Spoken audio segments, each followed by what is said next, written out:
I come from a country that you see here, the small spot on the continent, the red one. But this country has a rich history, but somehow a very dark page. It's a country that has that history starting from, I may say, 1959 up to 1994. And then today, we are in the era where we are just discussing what's happened after 1994. What's happened actually was the genocide.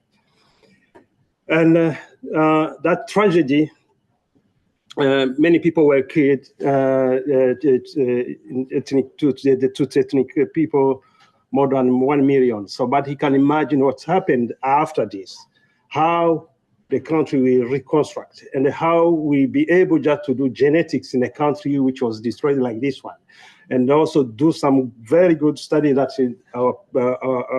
our friend here mentioned in epigenomics and also transmission. So, idea actually to do that genetics starts when I was really young. I didn't have any information about what is the science, what is the genetics, but what I knew at that time from my family home, I was just curious to do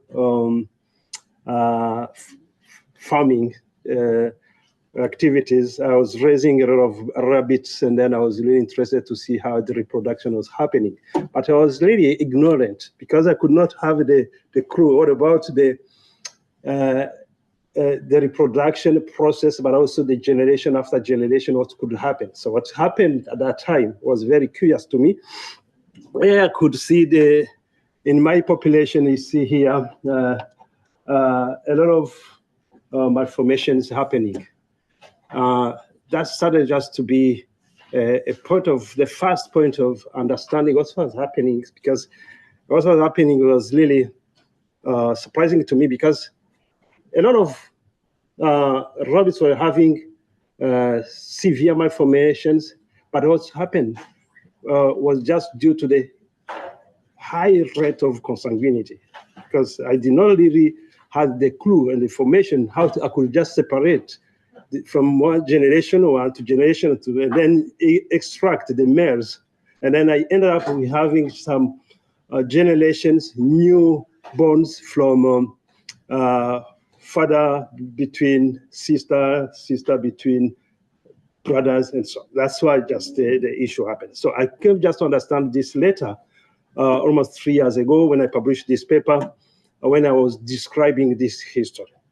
But just before reaching there, of course, I went to study genetics when I completed my medical school studies, and then I worked on a particular case of monogenic disease. You see here, cystic fibrosis, which was not even common in a Black population, and even still.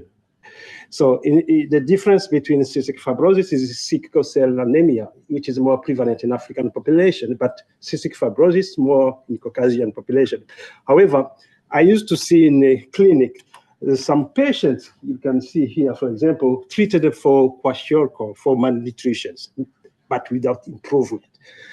And then I was curiously interested about to see where these patients come from. And then when I was just a student at that time, I was just having an idea that maybe it could be some recessive condition where you treat and then you don't see an improvement. Was just misleading diagnostic for malnutrition, because the symptoms I could just observe at that time were just completely equivalent to the symptom we see in cystic fibrosis.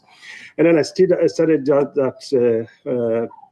that disease, and then I identified some new mutation, and also another gene, which is not SIFTA. SIFTA is it's a gene where you see the causing mutations, but also there is another modifier gene, ENAC, where we identified for the first time the mutation. And then I said, things can happen maybe in Africa. So we see, even though it's not really complete set of cystic fibrosis, we do have some patients expressing some symptoms for cystic fibrosis-like disease. And then when I completed my studies, I came back to my country, but then when I was also studying, I started just to create the center that a friend mentioned here, to start making things happening in Africa. And then since 2011, I'm just based there. So now, you come freshly from a world class where you have been exposed to advanced technology, genomic genetics tools, but when you come back to Africa, some of the different countries here represented, you see you don't have the same exposure. So the idea was just to see, how do I just navigate, do I just address this? So, you have seen the history of that country. The priority was not to do genetics. Priority was really elsewhere. HIV was an issue, malaria is still an issue. So more investment in those diseases than genetics. So one of the strategies I had at that time was just to see, how can I raise funding just to do capacity building, but also to establish the center, the genetic services. That's what I did. So I started just writing grants here and there, just to see how I can raise grants, funds, and then I can be able just to train students and scientists and senior researchers you are today, but at that time. And it was not easy because, of course, I can show you my journey. You see in the blue, there's a number of grants we submitted as of since the last 15 years. You can see more than 138 grants. And what is the success rate? Only 24%, which is not bad. It's not bad. This is just to show you, young trainees, that never give up. Whatever the job, whatever the effort you provide, never give up. This really, the effort paid back for me, and that's how I could just start this program. Intergenerational transmission of post-traumatic stress disorder, following the consequences of a 1994 genocide, but also studying the new concept of epigenetic defects that happen in this population. And just to give you a little bit about what's happening when you have the PTSD symptoms. It's just the case when you see the Armenian, you have studied some of in the history, Armenian genocide, Holocaust. Of course, our case in Rwanda, I'm just coming back quickly on this. Ukraine, what is happening? You know what's happening now in Sudan, and we know in Gaza, but in Congo. Being a scientist, we don't have any border. But do you see this happening? If it's happening in Rwanda almost more than 30 years ago, the trauma we had is the same because we share the human genome. So that means the expression of the genome, the expression of epigenetic defect might be the same, coming from DRC, coming from Sudan, coming from other parts of the world. So the reason will be the same. I mean, the consequences will be the same. The PTSD, how you express those post-traumatic stress disorder will be the same. So, so this is just to show you some of the symptoms that people they expressed after experiencing some conflict like those, like the genocide, war. You see some flashbacks, you see some symptoms like depression, anxiety, nightmares, and avoidance. Those are the kind of the symptoms that psychologists will be able just to detail. And then, in our case, you can see, for example, today, the level of the PTSD is still higher in the trauma survivors of genocide, 28% when you compare to general population.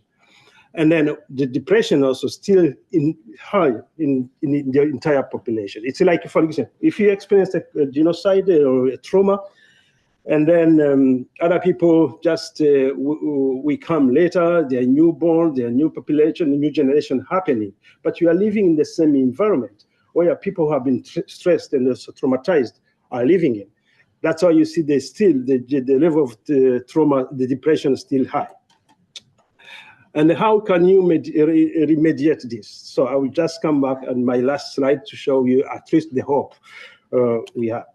So if you don't do anything, and then you end up developing some chronic disease, but also some condition where people just can have suicide. And we know on this continent there is a huge, very great level of genetic diversity. We try just to understand about this genetic diversity with my colleagues, Michel Ramsey here, and the other colleagues, to explore what has been done in different ethnic background, genetic background that we have on the continent. Unfortunately, the epigenetic landscape is still unexplored. And even later, even before this, some of the top scientists here, Professor Yehuda from the Mount Sinai in New York. So she's actually a descendant of, I think, the fourth generation of trauma survivor, Holocaust trauma survivor. And then she did a very extensive research program in epigenetics and also transmission of PTSD. And then at that time, when she published this paper in 2009, so she was just predicting what could be happening in the next generation to come, based to the studies that she was doing in the Holocaust trauma survivors. And then came to understand this and also to confirm this recently, 2 years ago, where we have just been able to have a proof of concept that there are some epigenetic markers, but also biological markers, epigenetic defect and the biological markers that people they tend to express after time, after trauma program. So what could be the mechanism? So there are several mechanisms that we know, for example, for epigenetics, like environmental chemicals, use of the different pharmaceutical agents. Aging, for example, is also a normal mechanism of epigenetic. And some health conditions like a cancer, autoimmune disease, mental health. All of these contribute just to the DNA methylation, but also the histone modification. These are histone modification. This is just in the regulatory region of the DNA. That's where you have a rich a role of histones, but also metal, which will be methylated when there is just there are those conditions. But what we did not know until recently was just to understand how the war, how the conflict, trauma can cause this, like different type of trauma, intimate partner violence, being genocide, being a war, how this could just contribute to this. And then the use of animal model have already showed this evidence. So you can see this. This was among the first paper where we have seen just the trauma induced in the mice is just developing different symptoms like the loss of weight in this case, for example, but also other PTSD symptoms that I mentioned. Already a proof of concept was there. And then in our case, we started just to understand how this trauma can be transmitted. It could be a legacy of the trauma transmitted over generations. And different concepts like intergenerational, multigenerational, transgenerational started just to be applied in this context. Today, what we are discussing is just these two generations. Actually, I will end up by the third generation, which came up now. And we are just in this context.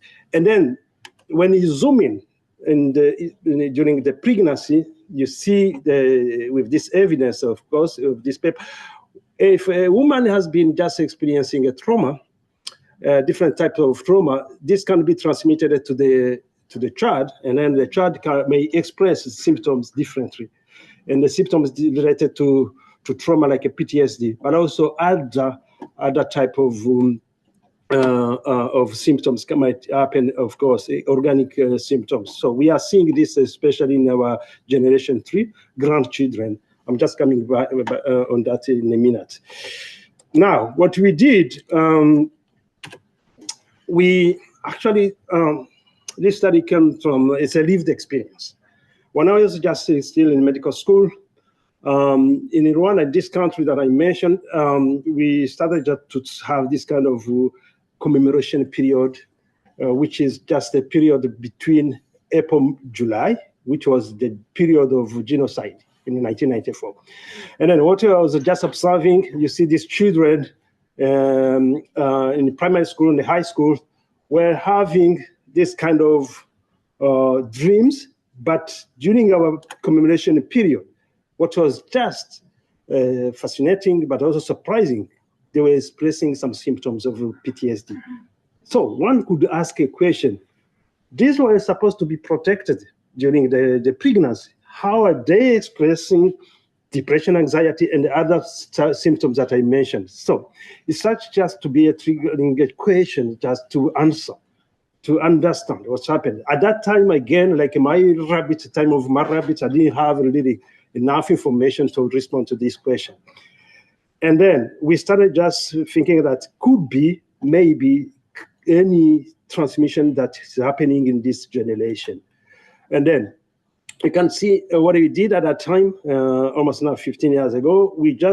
I just continued just digging into that question, and then I recruited the women who are trauma survivors here in this association where they are just being organized. And then I worked with different psychologists to help me to establish what could be the extensive symptoms that can explain the PTSD.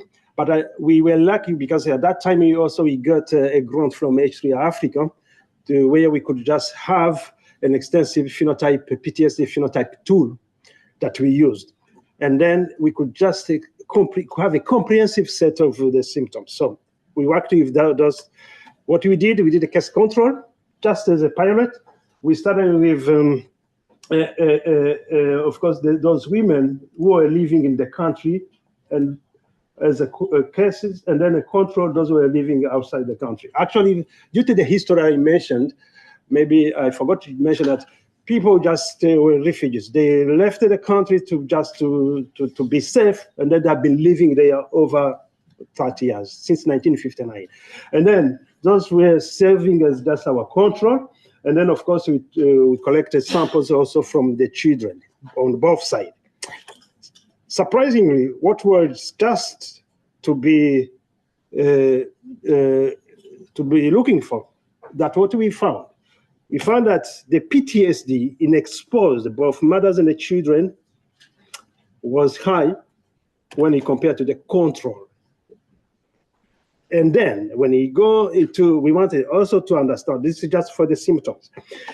And then when you go into the biological mechanism, actually, I just want to quickly explain what is the biological mechanism happening when you have a stress. For example, the axis, hypothalamic-pituitary-adrenal axis that we all know, when there is just a stress with any kind of trauma, it's activated.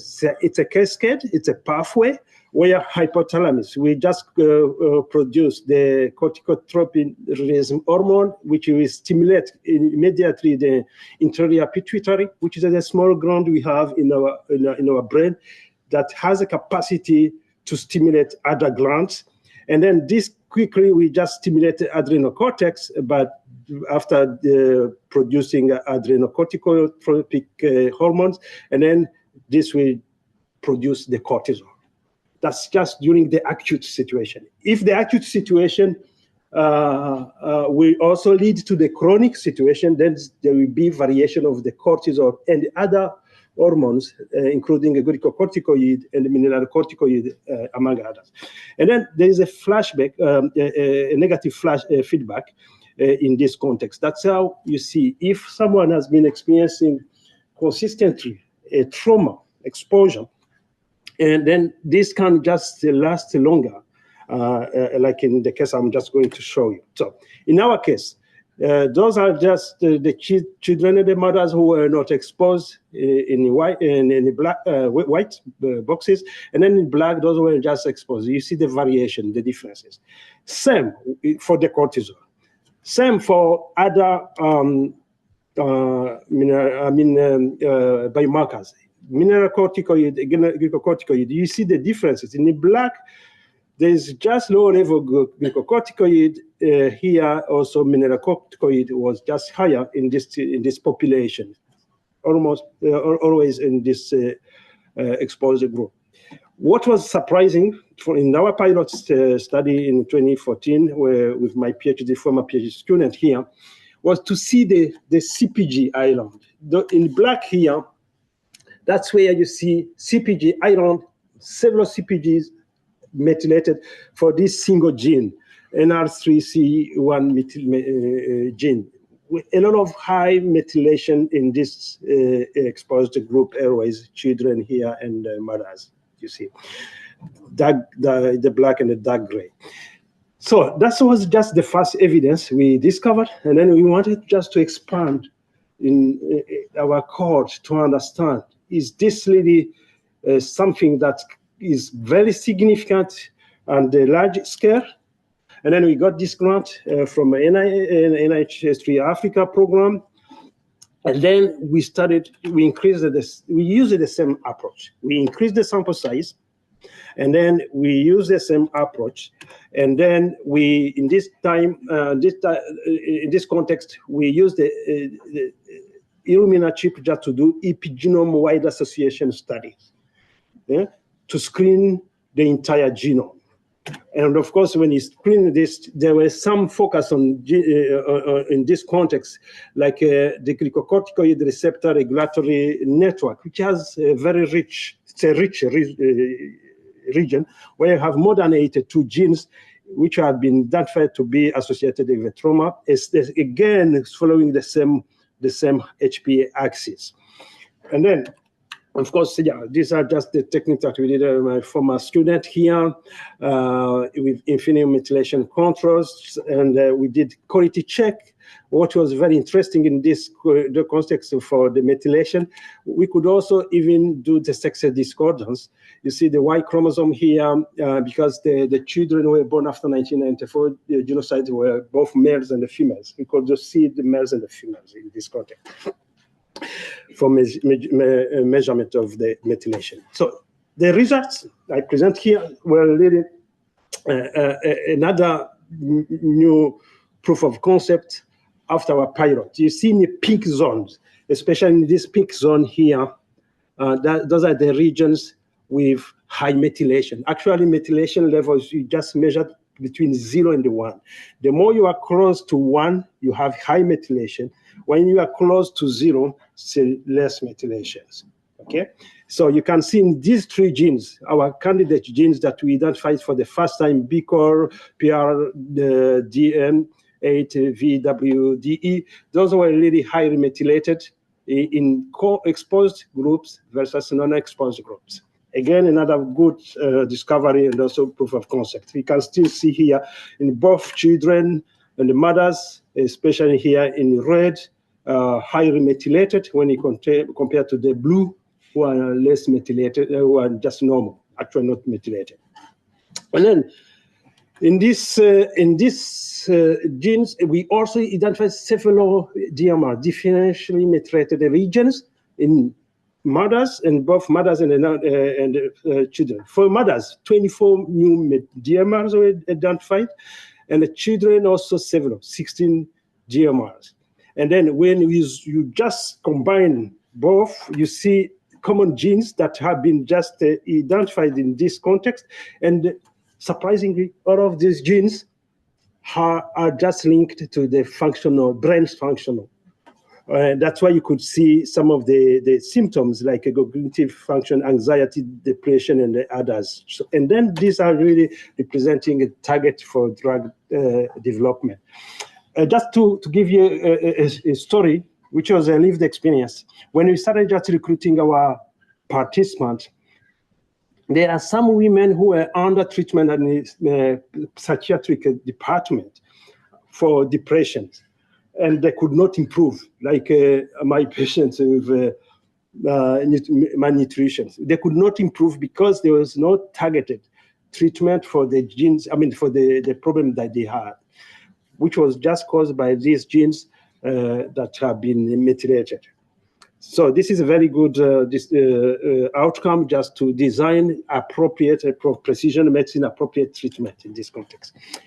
Now, let's just try to explore a little bit HPA axis, the mechanism, and to understand the intergenerational effects that happens.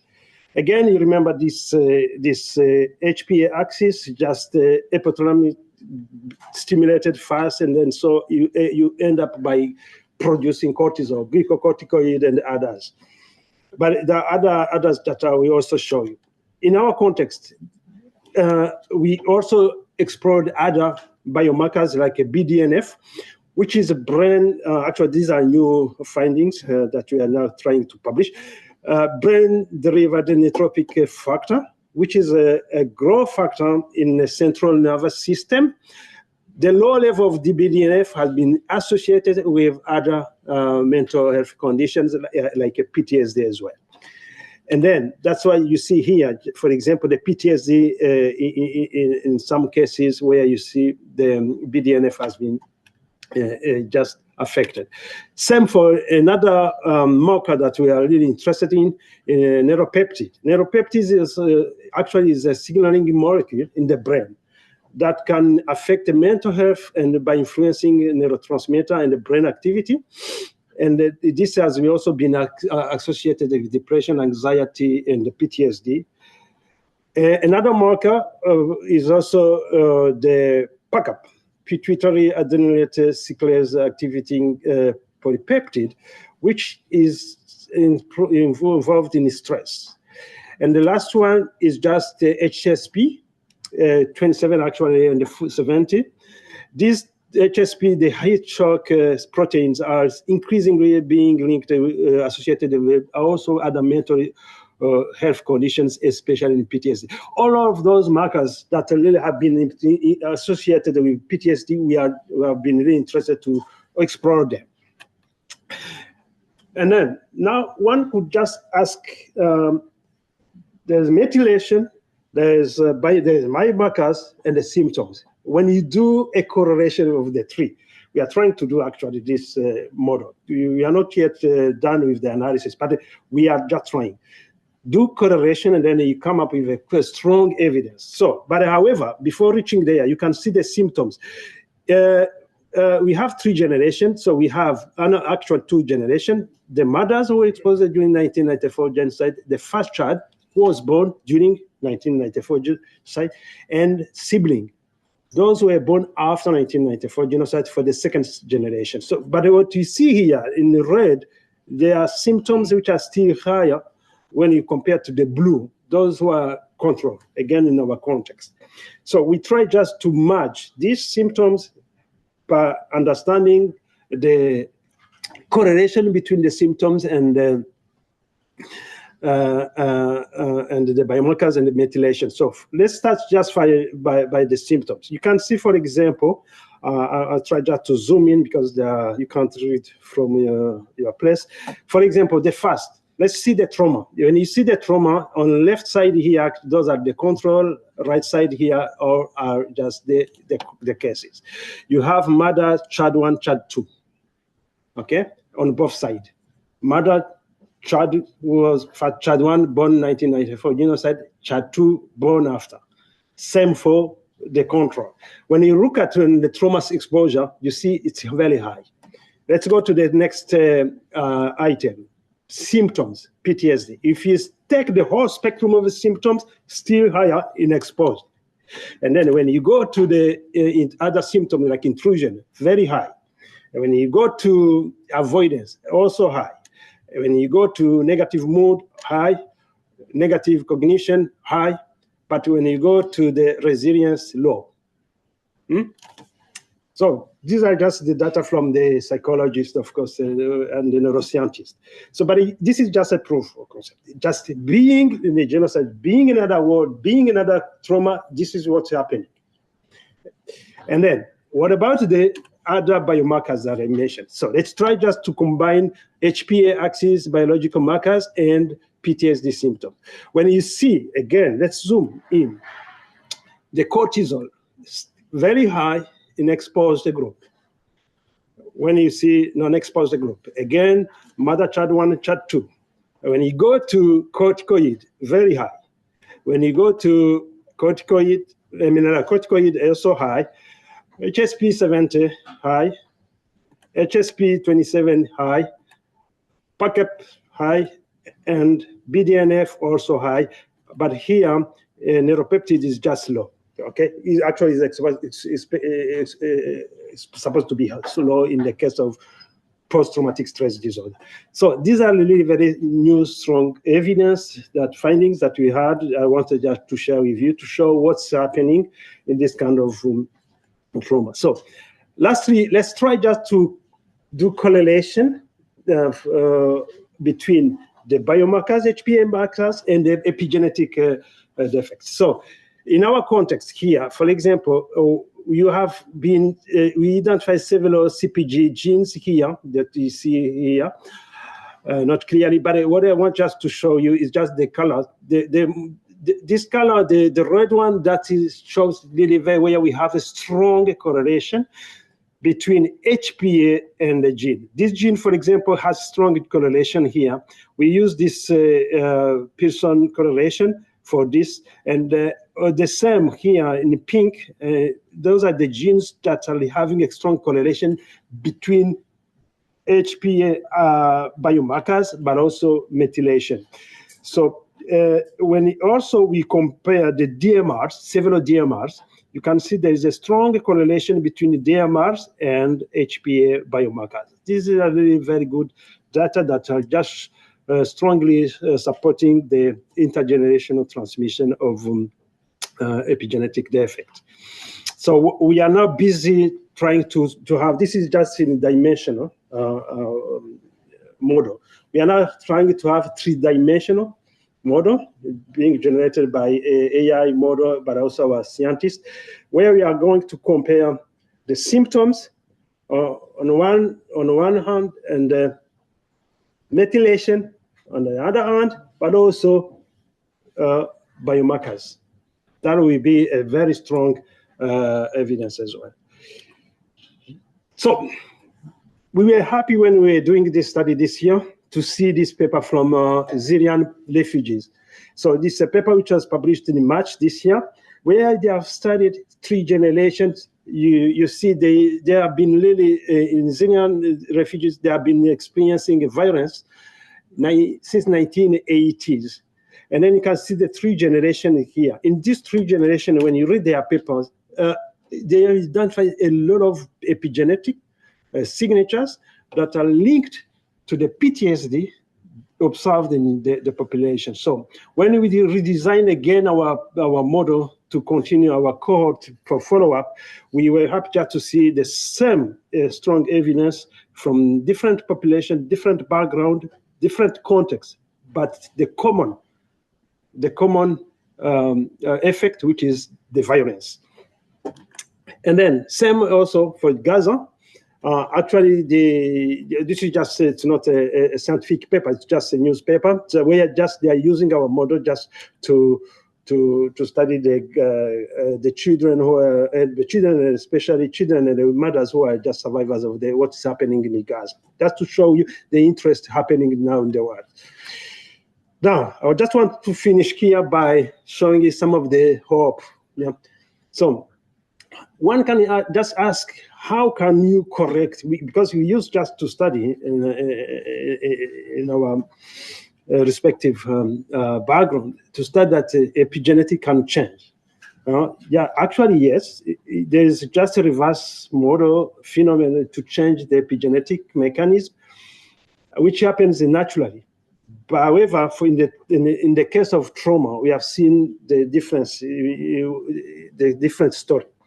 So in our context, for example, resilience is one of the impact, the intervention that just showed some of the differences, I mean, the improvement of the symptoms.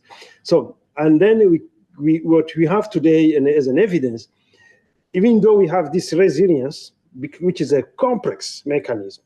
Resilience, for example, in our context, we use a different approach, which are not more scientific, but more political or more other intervention, economical, where you can see, for example, rapid socio-economic transformation of the country, which contributes to the just improvement of the people who have been affected. You can see the improvement in infrastructure, education. You see, this is just what's happening today in the country. We received, we hosted the World Championship for cycling. And all of those, education, as I mentioned, empowerment of the women and education in the children, but also political stability, security, and so. And then you see the country like it is today.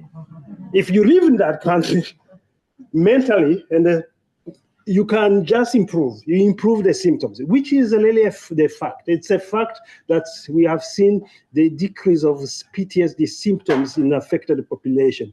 But what could not really decrease was just the methylation. We still see the methylation, which means that we were supposed to see a reverse of the epigenetic, but we still see this. So, but it's a good story. It's a good evidence that even though you have been experiencing that virus and the methylation will last for longer, however, if there is an improvement of the environment that you are living in, then you may be able to decrease, to improve your symptoms. But if in a case there is again another trauma, you are very sensitive than someone who's not really carrying that mutations. So that's what we see. So I want to show you the good news we have got this year. We are now going to continue following our generation. We got a grant from Wellcome Trust. So we are now going to focus on the generation 3. Children born in 1994, the grandchildren actually. And then in this context, you can see, so this is just our model, mechanistic model we have. So in this trajectory, so we are recruiting, of course, again, exposed and unexposed. And then we do, again, our methylation with CPG. We just focus on the CPG island, which just shows the dynamic genomic variations within that region, which is a very good tool. But the new model we are also applying is a lived experience and the resilience. For the first time, we're going to also to explore what is the impact of the resilience, as I mentioned here. So this is just the lived experience. These are the group we work with and the different organizations in this context. And we also want to apply this across the whole country to see if even different living conditions, living environment might be different, might be expressing some of the differences in terms of methylation, in terms of lived experience, methylation, I mentioned, but also PTSD symptoms. So let me just finish here by just saying that you have seen the journey. We started with just a single gene, targeted gene. We had a proof. And then we expanded to epigenome-wide association study. We discovered new genes. And then in these new genes, we come up with a correlation that those genes are really targeting, causing what you have seen in our population, the PTSD symptoms, which could be replicated in other populations facing different conflicts, especially in Africa. And the new biological markers, also cortisol, GR, MR, and others, are showing really very strong evidence of transmission over generations. But the new concept of resilience is just showing some of the hope for improving the symptoms of PTSD. Okay, so this is my team. All over the world, I work with a number of people that maybe you know, like Shegun, these two gentlemen from USF, and of course a different organization. And I've been lucky just to get some funding just to support this work after the long journey that I showed you how we can just mobilize funds. Thank you very much.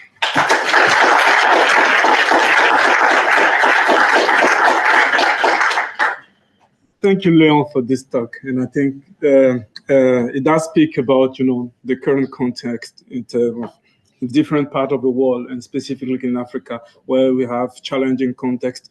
And I think with the relevance of this work as well in the potential of transforming, I think, precision medicine, and even being able to prevent and have design intervention that will be targeted specifically to help and improve the mental health in our population.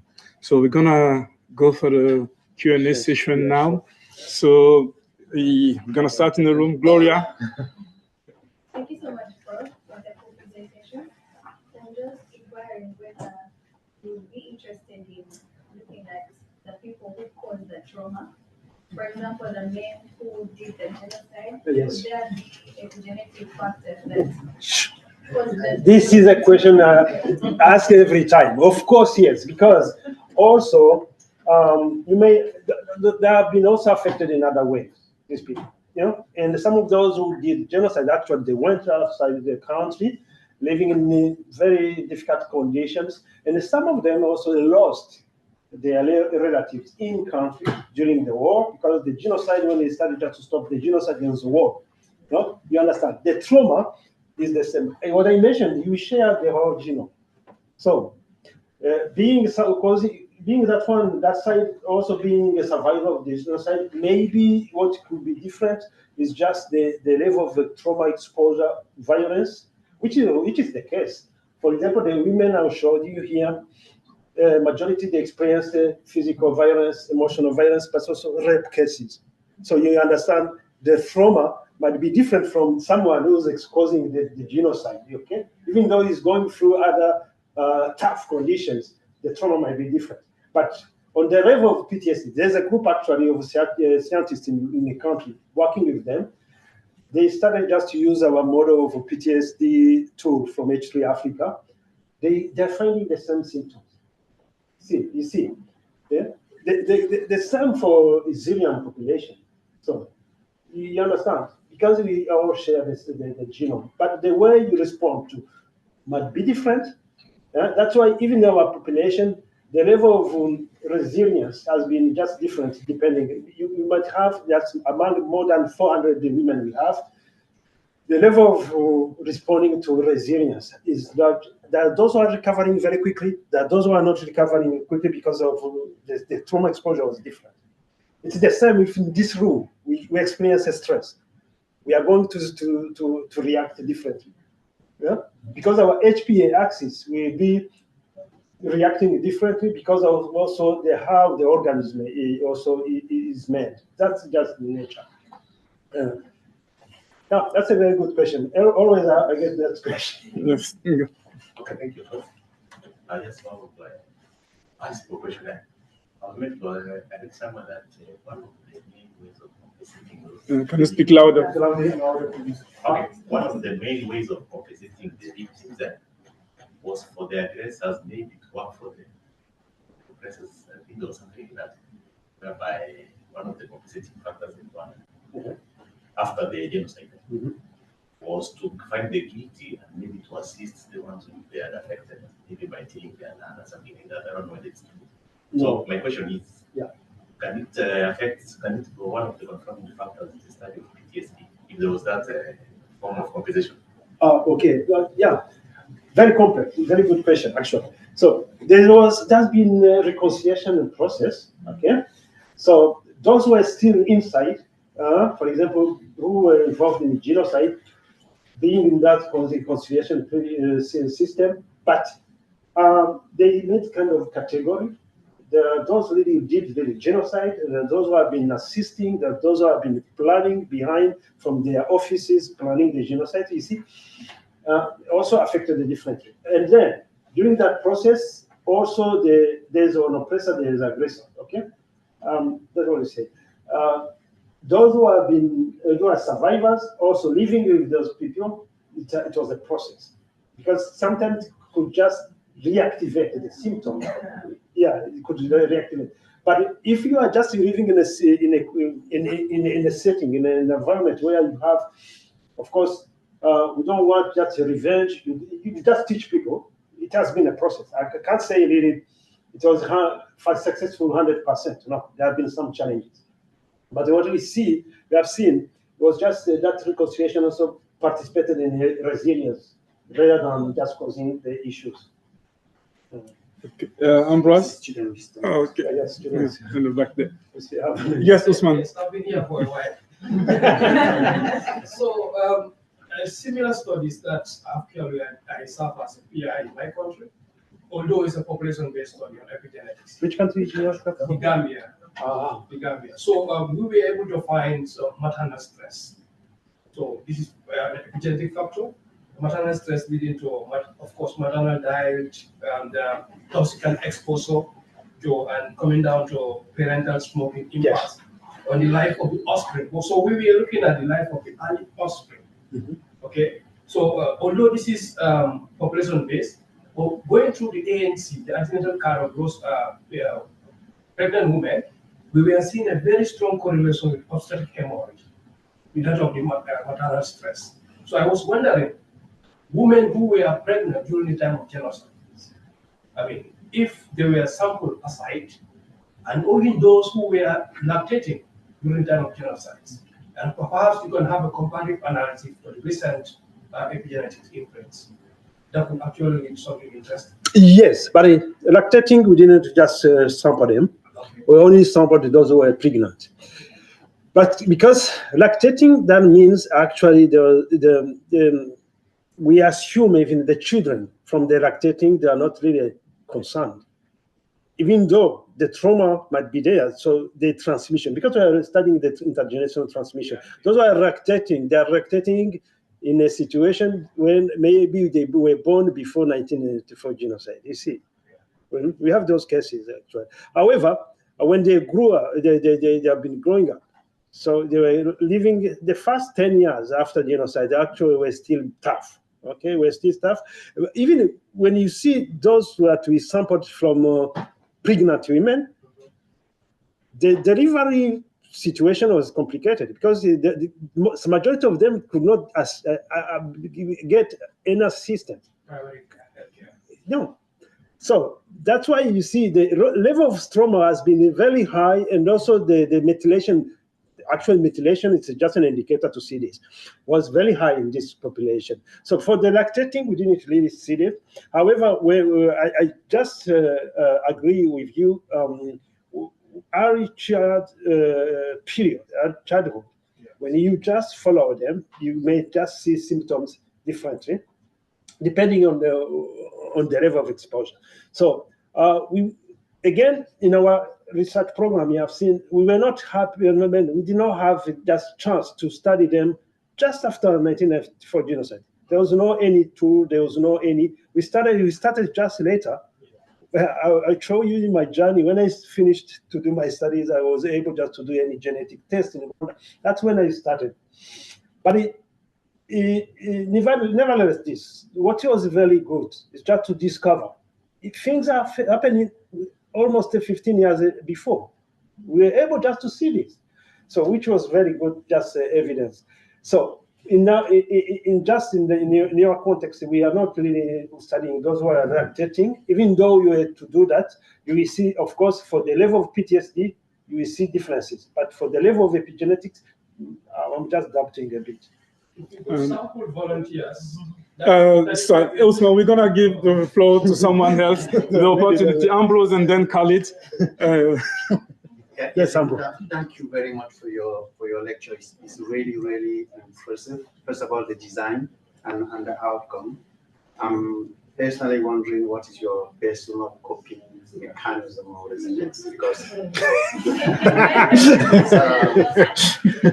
but I have a couple of questions. The first question is on the hypothalamo-hypophysis axis. Yes, sure. Cortisol is not the only hormone that can be mobilized there. So I'm thinking of children, specifically the growth hormone, and to see if you have looked, for example, that specifically to see if there is an impact on the growth. The second is in adult, because if you use the very same parts, you're going to see a modification on mineralocorticoids. So I'm pretty certain that the adult will be having more severe and earlier high blood pressure. I don't know if you have checked those. No, I didn't check those, but good comment. Actually, the growth hormones. You have seen the animal models, the mice. stressed, and then just loss of weight. Same. So actually, there is a student working on these parameters, growth hormones, but also combining with PTSD symptoms, but also other aspects of growth children in the context of pediatric context. So this is actually in generation 3. We're trying to see in this generation 3, but we missed to see this before because there were a lot of things to do. Even for doing the methylation study at that time, almost 10 years ago now, was not just very easy at that time. Now we are improving. And I really completely agree with you. Growth hormone is just a fact. But what we see physically, actually, without just testing, we see differences between children who are cases, in our cases, and the controls. So we were asking ourselves, that's why I just designed the model for the next 5 years, is just to see really if there has been any impact, not only on growth hormones, but also all cascades for growing, the child development. And what was also a fact, when we were just sampling, we were asking the mothers, you could tell you just during the first 5-10 years, there have been a lot of psychomotor development delay, which could be maybe explained by the case. Very good point. Khalid, and then. Thank you so much. It's very, very, very interesting. Each time I listen to your talk, you give us new ideas, new results. Maybe. I'm sorry, I've been showing some of the slides, you guys, but today what I wanted just to show was the new findings. But I always, when I start with a new generation, I always want to tell the story. So, okay. I guess all African countries should test this model. Right. So, I have 2 questions. The first one, you know that I'm an immunologist. Yes, I know. And I'm very interested if this system, you know that our immune system is sensitive for any trauma. So maybe when you try to do the genetic, yes, for all genome, you don't see something that is related to maybe to down-regulated immune system, especially for HPA. It's really very sensitive for any kind of stress. This is the first question. And the second question is related to if there's any clustering concerning the population. You know that sometimes maybe one of people are really stressed and living bad history that other living in the same country, but they don't know same. Sure. So this expression of methylation, is it the same or? Yeah. So this is like our sister there. The first one,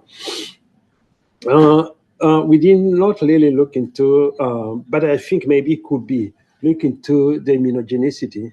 What could be the whole of IgG, IgM for the mediation of this? So that could be a model. But I'm not aware about any paper trying just to show the immune response to the vis-a-vis to the stress. Maybe might be something that we can explore on the continent. Just to my knowledge, I know that when you just simulate the IgG and IgM, there's a kind of acute situation, and then after chronically, you may be just seeing some of the antibodies just lasting longer, protecting against something. So, in this context of PTSD, I'm not sure. I don't know if someone knows, maybe. That's a good question. So for the second question, you being in this, living in the same situation. So in Rwanda, there were those who were trauma targeted, the genocide trauma survivors, by those who were just doing the genocide. Both were living in the same country. And then, what is the question? Do they express the symptoms?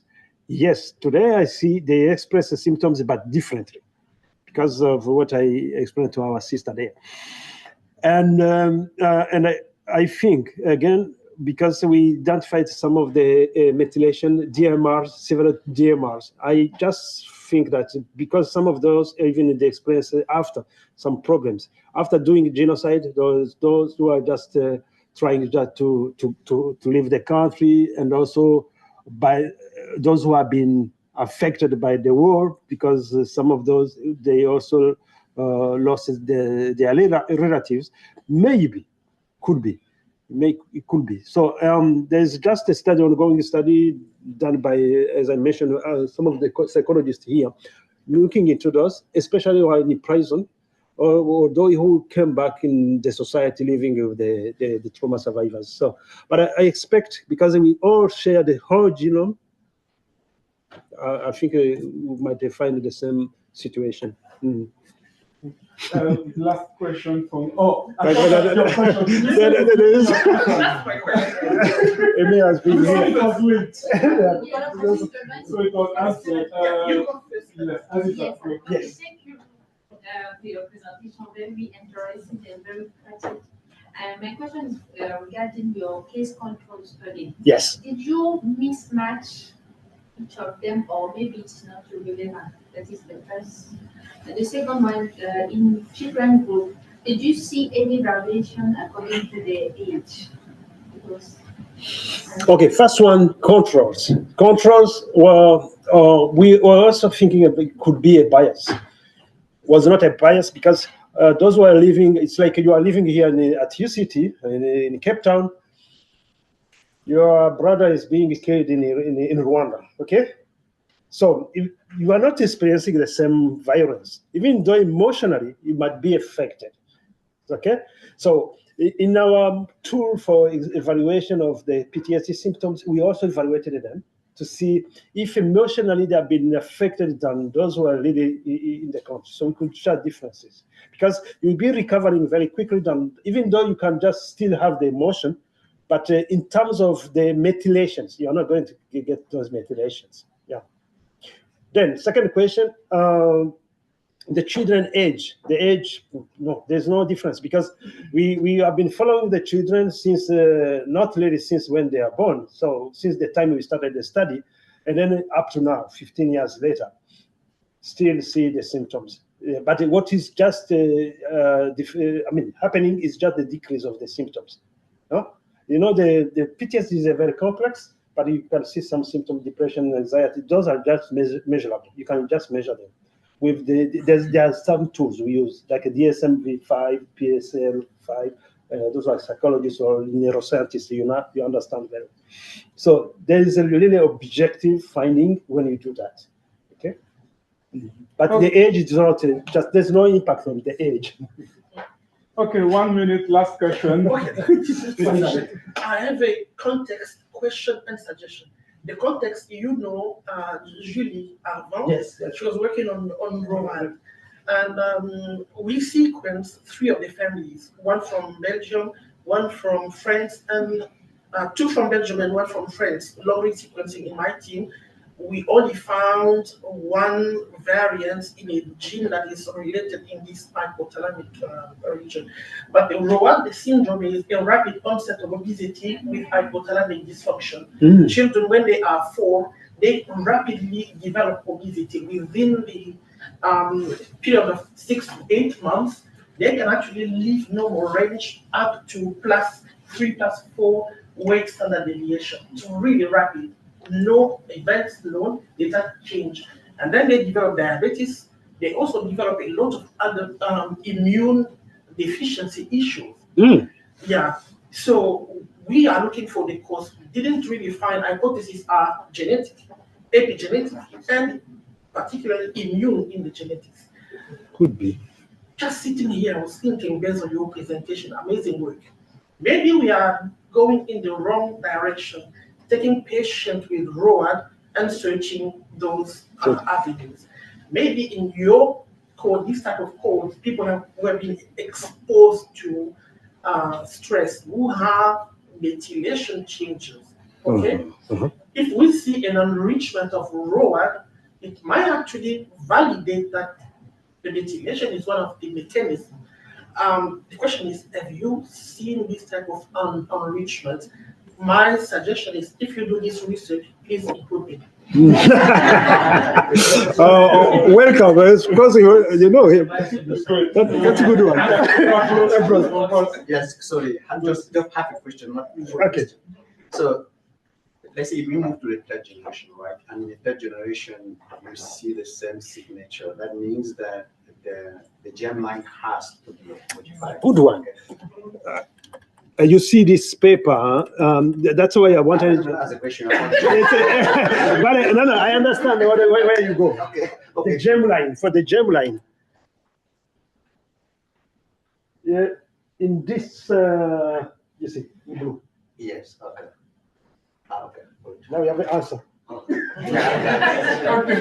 That's very interesting. So I think we're on the top of the hour for this seminar.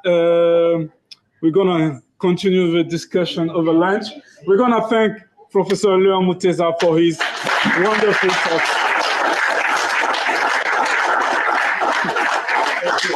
Thank you. So just to remind you, we have the mentorship tables. So